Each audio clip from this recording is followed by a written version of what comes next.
Hey, what's up, guys? I'm Jordan Fairbanks, and this is a 32-hour beef pho. I made this video for a request, and if there's a dish that you would like to see me make, please let me know in the comments. Pho is all about layering simple flavors to create a complex broth. And to start off, you want to get everything toasted, seared, or charred to really bring out the best flavors of each ingredient. Start with about 2 pounds of beef bone sections with fatty bits still attached. Here I had some bone marrow cross sections. And we're just gonna brush those with oil, put them in the broiler on high for 45 minutes until they're charred. We're gonna drop those into some ice water, which will help release the albumin. And then we're gonna put those in a pot and bring those to a simmer for about an hour while skimming off the fat from the top.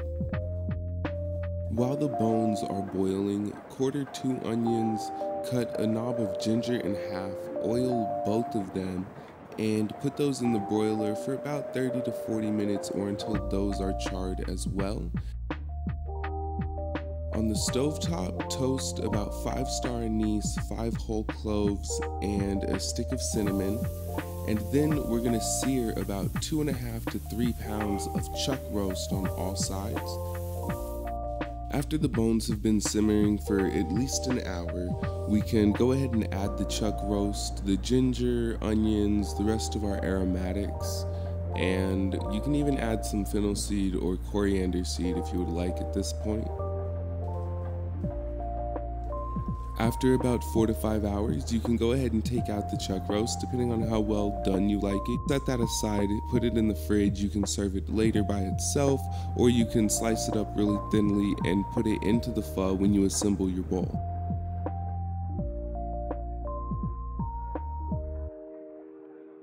After I took out the chuck roast, I let the pot simmer for about 12 hours, which was when I woke up the next morning.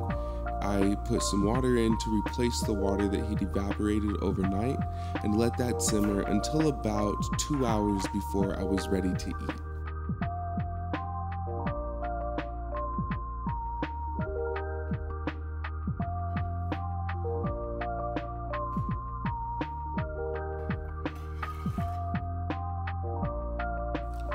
Wrap the stems of some cilantro and parsley in a cheesecloth and kitchen twine. Drop those in about 2 hours before you're ready to eat.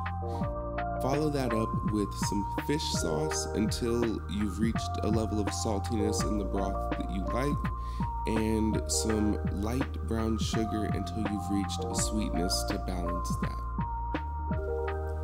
When the broth was finally done, I went ahead and drained it through a colander and then strained it through a mesh sieve as well to kind of get any chunks and bits and of course all the big stuff out of the broth.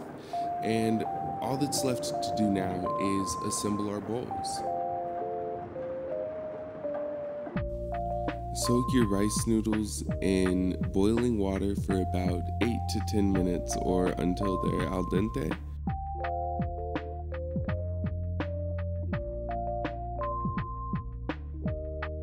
Thinly slice up the roast beef from yesterday and some raw steak if you would like.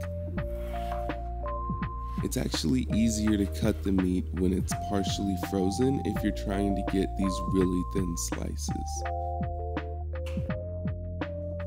My cousin got me this arrow garden, so we're going to be able to garnish this with some fresh Thai basil.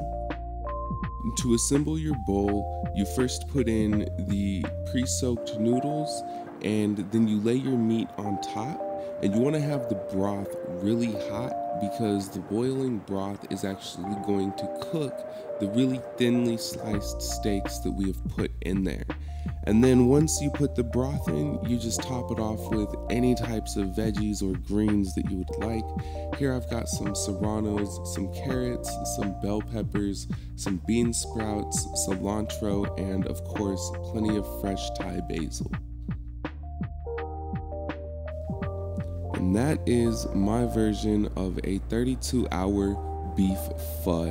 Thank you so much for watching, and as always, please subscribe to the channel if you like what you see, and if you would like to see anything specific, let me know in the comments below.